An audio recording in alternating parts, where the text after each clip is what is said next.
What is up mga kachaw? Another good day. And for today's reaction video, magre-react naman tayo sa nangyaring hit and run sa Cebu kung saan isang puting SUV ang hinit and run at sinagasaan talaga yung isang traffic enforcer.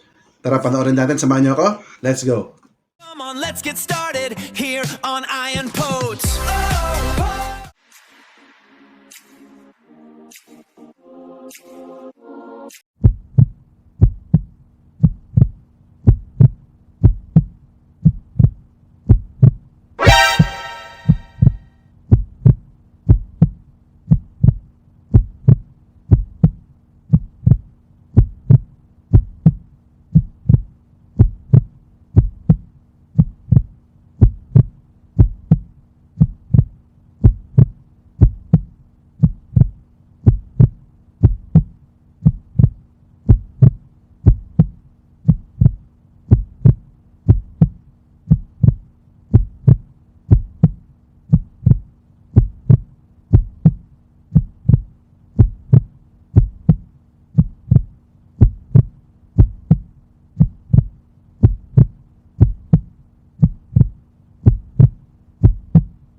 So ayan mga kachaw, nakita nyo.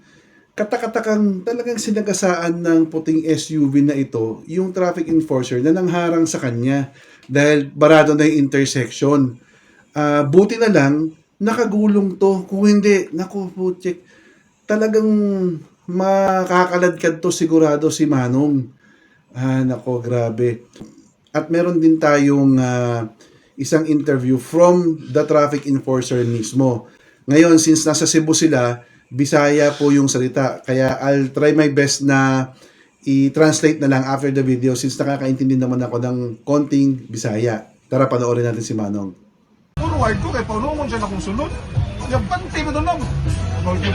Tumbulan ko, yung nabunal ko. Paglingin ako, konekta no, ligid man gadong. Ito niligid ko, makalig yung abdan sa ligid akong kamot.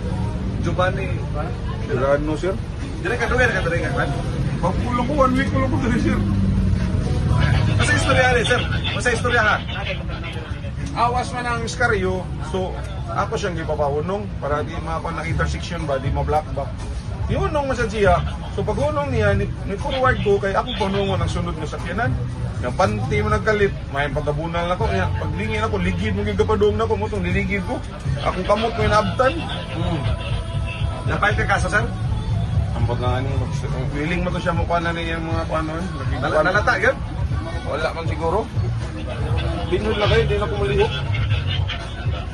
Asa man ka malalaron? Budok sir. Budok to siya. Siya may willing mo kuhan. Salamat sa ko kay operate siya. Salamat sir. Ayan, tama nga. As per Manong, kaya niya hininto yung mga sasakyan na paparating kasi barado na yung intersection. Makikita nyo rin ito sa isang angle ng video. Ito, oh.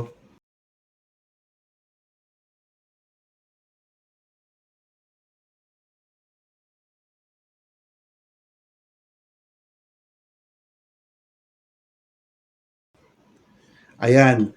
Malamang sa malamang, go pa itong traffic light ng puting SUV. Pero since barado na nga, ang tama naman yung ginawa ni Manong traffic enforcer. Hininto niya na para kung sakaling mag-stop na sila at barado, makakadaan pa yung isang part ng sasakyan o isang part ng daanan para sa mga sasakyan. Pero, ang ginawa nitong SUV, dumire-diretso, talagang hined on or talagang binangga direkta nasa harapan niya na si Manong traffic enforcer at dumire-diretso. Buti na lang, sabi nga ni Manong enforcer din, nakita niya na dumire-diretso kaya gumulong na lang siya pagilid kaya hindi siya nadali. Ngayon, ang nakakalungkot dito, parang hindi na yata magsasampa ng reklamo si Manong traffic enforcer as per sa kanyang salaysay kasi parang sasagutin naman daw yata nung nakasagasa sa kanya yung lahat ng gastusin.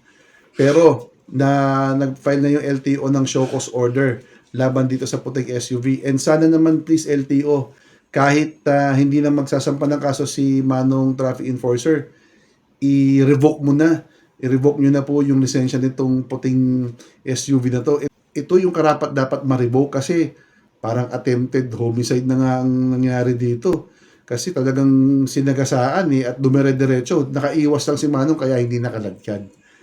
Anyway, mga kasyaw, kung nagustuhan niyo yung episode natin for today, don't forget to subscribe to my channel, click the notification bell, and bigyan mo na rin ako ng thumbs up, bisitahin mo yung channel ko para makita mo pa yung iba't iba nating reaction video.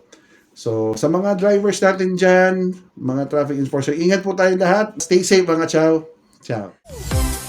Ayan po! Yeah! Tara na't mag-enjoy. Angat sa ating new hype, a vibrant new joy. Ayan po!